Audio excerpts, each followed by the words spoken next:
I'm a mother, so I raise a child. Uh, I also run a startup with my husband, Apurv. We both are in the space of addressing the employability gap, and we do that through various interventions. Currently, the one that we're focusing on is a global apprenticeship, wherein we're trying to get young professionals or young students from across the world to connect with global companies and to take up virtual projects or summer internships, so to say. Because of the pandemic, people have been sort of displaced from were supposed to work or intern. So we're trying to address this gap and making sure that from both sides the needs are being fulfilled in the midst of this virus as well. Awesome. So I just want to ask you, so since this, are these paid internships, or like what if there's a professional who lost his job at a Zomato? How does how does he connect?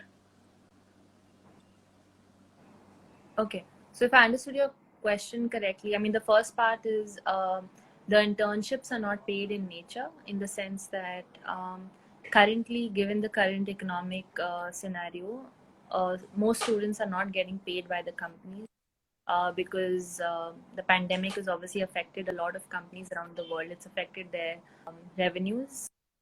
So at this moment, a lot of companies are sort of battling with internal issues, having to let people go, having to let people who've been working for years and years for the company, having to let them go. So it's very difficult for companies to hire new people, or even so much to as to pay a small stipend to interns that join them. So it's not, most of them are not paid in nature.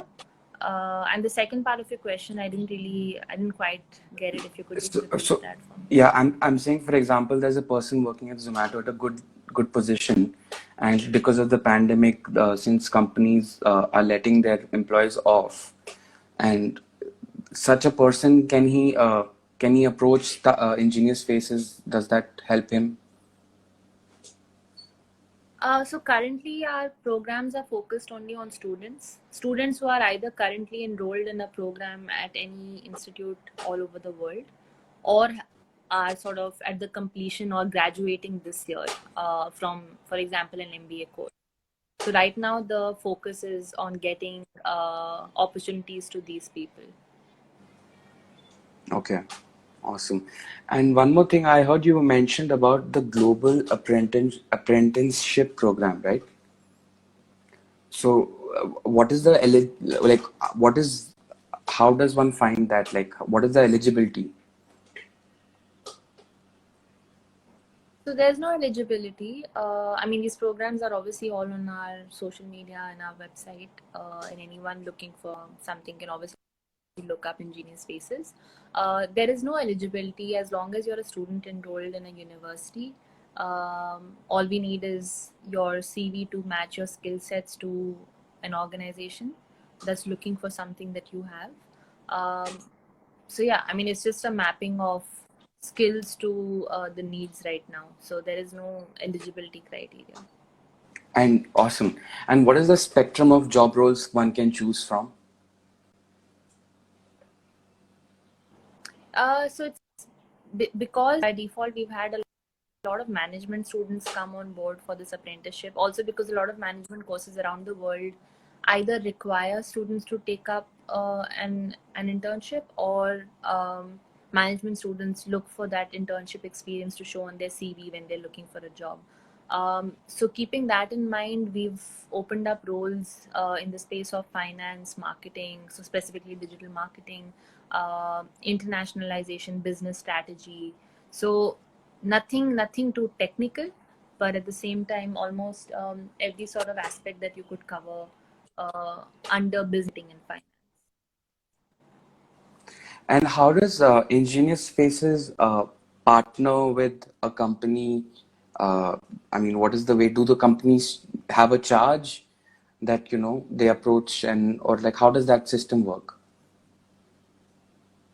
So, because we've been in the space for over 5, 6 years, we've built quite a strong network of industry experts from different companies and in over almost 12 countries. So we're using that right now to leverage this whole program. And thankfully, people have been very sort of giving when it comes to this. Like, companies are in it, obviously, to get certain tasks done, certain work done, to get global perspective. But at the same time, companies are finding it as a way of giving back to the student community all over the world, right?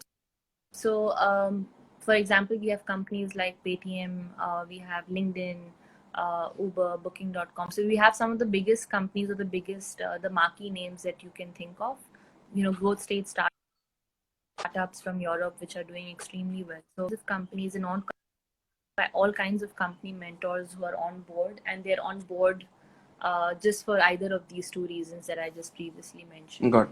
Got it. And I noticed for the global apprenticeship program, there are three slabs, and one is like for a month, one is for a 2 month, and yeah, sorry, two. So I just want to know, in for the money that one pays for that internship, does that go to a company? Is it for the mapping charge that Ingenious charges? Sure. So I think, as you can see, it's a very small, it's a basic admin fee that is charged to every student. In an ideal pandemic didn't exist, the students wouldn't be paying to take up an internship. But because we are actually seeing the virtual space as the new normal, and when I say that even post the pandemic, virtual learning or blended learning is going to become the norm. Yeah. And obviously, being relevant virtually or even just being alive in a virtual space does demand some sort of finances. So I think it's just about charging that basic admin fee for us to manage the dashboard, and obviously, like you said, to map relevant companies and relevant students together. So that is what the fees goes towards. The companies at the moment do not charge anything. Okay. And also, since I have some students who ask me a question, they are say 13, 14, 15 years old. They're good with social media. They're good with like some of the apps. And apart from studying, they want to like try to earn some pocket money or, get some kind of internship. Does that go that back? I mean, does Ingenious Faces cater to like 15-year-olds looking to do something online? Yeah, I think the only clarification that I would like to make here is that we're not an internship or a job provider. Neither are we a platform uh, to sort of people. I mean, people can't really come to the platform and look for an opportunity, because that's what a job portal does.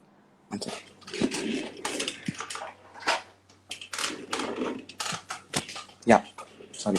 Yeah. So as I was saying that, I mean, we're not a portal.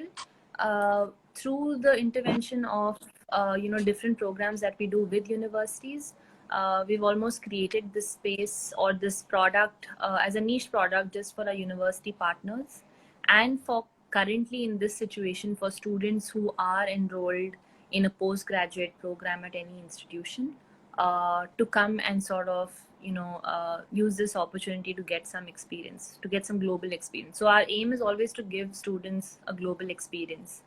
uh, Age does not matter, but because we work mostly with companies, so there is some sort of criteria that is set in terms of that the student either needs to be in a post graduation, enrolled in a post graduation course. Awesome. So I just want to thanks for that. I just want to touch a last area, which is Ingenious Faces hiring. How does one get to work with Ingenious Faces? Uh, in the normal scenario, I would say we're always hiring, but again, given the current situation, we're not.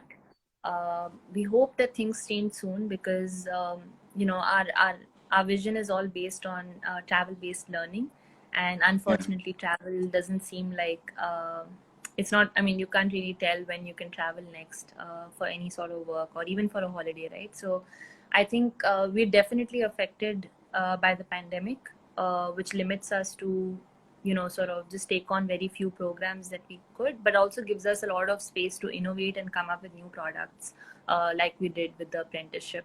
So I think it's a great space to be in terms of just reinventing the wheel or figuring out new ways of doing things in this post-pandemic world.